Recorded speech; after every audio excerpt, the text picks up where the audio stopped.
Good morning, everyone. Thanks for joining me in this video. Today is the 4th day of March 2025. When the flood happened in the northern Nigeria, there was a prison that was affected, and they brought out some persons and they shot those people dead without anything, without trial. They shot them dead. And how do we discover about what happened? There was a man who wrote a letter. Okay, he wrote a letter because he came out from the prison too. He came out from the prison and he wrote a letter. This is what happened in the prison where we were. But this time around, it is the discovery of illegal prison in Sokoto state. Now, this illegal prison is not for adults, it is for minors. And that is why this video must be shared abroad. People have to know what is going on in this country. That children are in the prison without trial. I mean illegal prison, not illegal prison. Illegal prison for minors. Sarah TV went there and they discovered a lot of things. I want you to take your time and watch their discoveries. This is heartbreaking. The arraignment of minors from northern Nigeria by the Nigerian government in December 2024 may have been much criticized as inhuman and illegal. But detention and arraignment of minors may not be a new thing in that part of the country.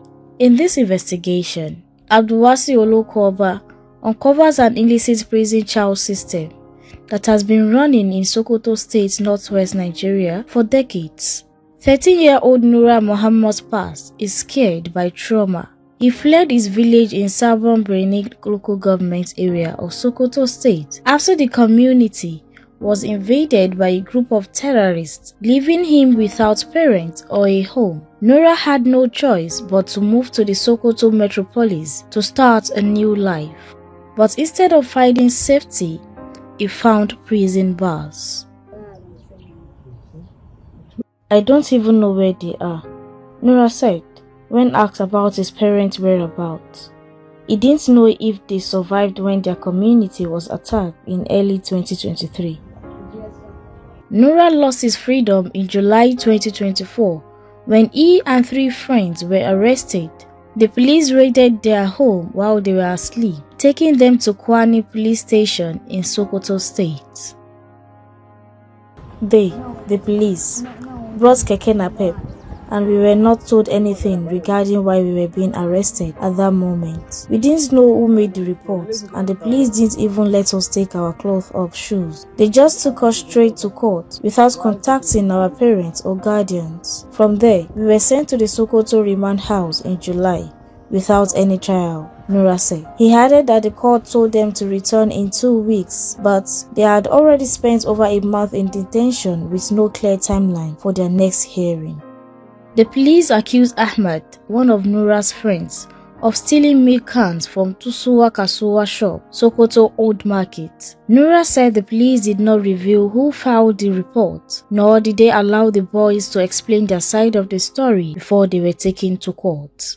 He stated that the court told them to return in 2 weeks, but they had already spent over a month in detention with no clear timeline for their next hearing. The remand house is under the regulation and supervision of the Sokoto State Ministry of Social and Humanitarian Affairs. A visit to the facility in September 2024 revealed some shocking realities, sad facts, and brutal numbers. At the Sokoto remand house, the reporter discovered that Nura was one of the just 48 children there. More than 85% of them had not been charged or convicted of the alleged crimes that put them in juvenile prison. Some of these children had been detained for years without trial, and 90% never attended formal school before detention, and still, 0 educational facilities were provided in the detention house. Jamila, age 16, has been detained for more than 3 years at the remand house without conviction. She was brought to the juvenile prison in 2021 when she was accused of killing a child belonging to her former brother-in-law, but she maintained her innocence regarding the alleged murder. The child died in my room, but I didn't know what happened. I was accused of killing the boy, but I'm innocent, wallahi. She said that this incident caused her divorce from her husband. She expressed sadness that the truth about what transpired that day remains secret as the courts continued to delay justice while she wasted her life inside the prison doing nothing. The matter has been heard. I'm currently awaiting judgment. The last time we went to court was immediately after Eid al-Fitr in April 2024. But up until now, September 2024, we have not heard anything. I don't know when I'm next to appear in court. She expressed sadness that the truth about what transpired that day remains secret as the court continued to delay justice. Her last court appearance was in April 2024. Her next appearance is largely unknown. 14-year-old Safin Usani was among the minors arrested during Nigeria's statewide protest in the first 10 days of August 2024. The demonstrations, dubbed End Bad Governance, took place across Nigeria to show dissatisfaction with the country's escalating suffering. Despite not taking part in the protest, he was arrested by police while trying to get fuel for his workplace grinding machine. My parents do not know I'm currently being detained in prison because I was not taken to court. The police brought us here directly after the arrest. The others were adults and they were taken to prison for grown-ups, Safiyanu said.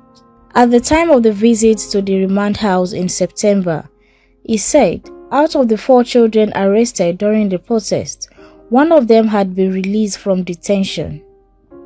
Similar to Safeyanu's case, the Nigerian government imprisoned 28 other children in the Federal Capital Territory of Abuja for taking part in the nationwide demonstrations in August 2024. Unlike Safiyanu, these other minors were charged with terrorism-related offenses shortly after their detention and were later ordered to be remanded by the Federal High Court in Abuja. An international non-governmental organization focused on human rights, Amnesty International, added that 12 children were also arrested and unlawfully detained in Katsina State during the protest. But it gets worse. Nationwide, there are 56,973 people, including children, awaiting trial out of almost 85 total detainees spread across 244 correctional facilities. This is ironic because the entire system violates Nigeria's laws. The continual detention of these children without proper charge and conviction is a clear breach of Section 166 of the Sokoto Child Protection Law 2021, which limits pretrial detention for children to serious offenses involving violence and persistent offending and only as a last resort. Section 35 of the Nigerian Constitution guarantees every Nigerian the right to personal liberty. No person should be detained beyond 24 hours without trial, except when no court exists within 40 kilometers, in which case the limit is 48 hours. Pretrial detention is highly restricted in Nigeria. According to the provisions of the Constitution, every Nigerian has the right to personal liberty and no person shall be deprived of such liberty. This is the first provision Sokoto Remand House is violating for keeping those children for months and probably years without any conviction and prosecution before a competent court. Unfortunately, courts responsible for upholding these laws have been disregarding some provisions, particularly in children's criminal trials.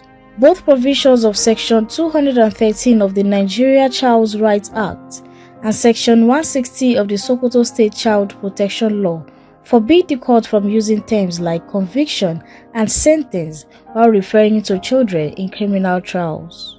However, our findings shows that courts like the Upper Sharia Court and the Chief Magistrate Court in Sokoto arbitrarily use these words while giving their judgment anytime they sit in special capacity as juvenile criminal courts. The impact of these sad stories goes beyond lost freedom. The detention of children across Nigeria contributes significantly to the country's out-of-school crisis. According to a UNICEF report, This is one of the several reasons why approximately 53% of children in the state are currently out of school. UNICEF reports that in 2023, 7 states, including Sokoto, had out-of-school rates higher than 50% at the primary level. This means that 1 in 2 children of primary school age in these states are not attending school at any level of education. This reporter learned that 90% of the 48 juvenile inmates in the facility never attended formal school, as there are no educational facilities in detention and only Islamic education is provided occasionally. Others who were in school before being thrown into the juvenile prison had also joined thousands of children in the northwestern states without formal education. One of them was Aminu Hassan, a 12-year-old boy who was arrested shortly after he finished primary school. He said he was accused of being an accomplice to theft. It was our neighbor's bike that was stolen, and I was accused of aiding the thieves to steal it, Aminu said. It is my dream to start junior secondary school with my mates. The officer in charge of the facility, Abubakar Ahmed, blamed the situation on the negligence of the prosecutors and security operative in charge of these children's cases. When you have to keep calling those in charge to take them to court, it becomes a serious concern. At times, I will be the one calling to remind prosecutors to take the inmate to court when due. This is one of the reasons some of the children are yet to be charged. Legal experts and human rights advocates have condemned the prolonged detention of children in Sokoto remand house. Muhammad Ismail, a Sokoto-based lawyer, described the practice as unconstitutional. Section 35 of the Nigerian Constitution guarantees every Nigerian the right to personal liberty.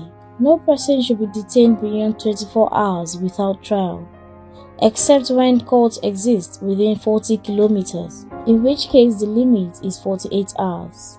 Ismail explained. The section gives every Nigerian the right to personal liberty and that no person shall be deprived of such liberty. This is the first provision Sokoto Remand House is violating for keeping those children for months and probably years without any convictions and prosecution before a competent court. A child rights advocate, Usman Ismail, and non-compliance with the laws protecting children's welfare by the court is an eyesore to the Nigerian judicial system. He therefore blamed the situation on the unavailability of a special court created to entertain children's matters in the country. The juvenile justice system in Nigeria needs special courts like we have for election disputes. The practice of allowing conventional courts to occasionally hear children's criminal cases is a cause of the unnecessary prolonging of their prosecutions. This is because the same courts complaining about excessive workloads are still expected to produce exceptional cases of this sort. Undoubtedly, things will not be properly put in place. Beyond enactment of laws, Nigerian government at all levels should show seriousness towards protecting children's welfare and rights because they are the future builders of this country.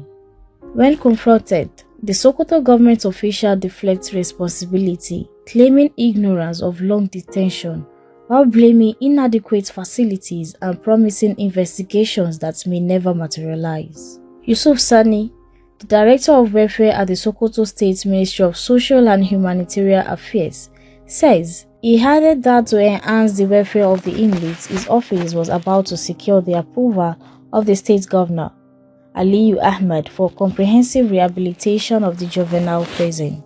We are hearing this for the first time that there are some of the children inside the remand house for years without conviction and that we will investigate. This isn't just about broken laws. It's about broken lives and stolen futures. While bureaucrats trade excuses, children waste away in prison cells, their dreams dying slowly behind concrete walls. Will anyone be held accountable? Will those children ever see justice?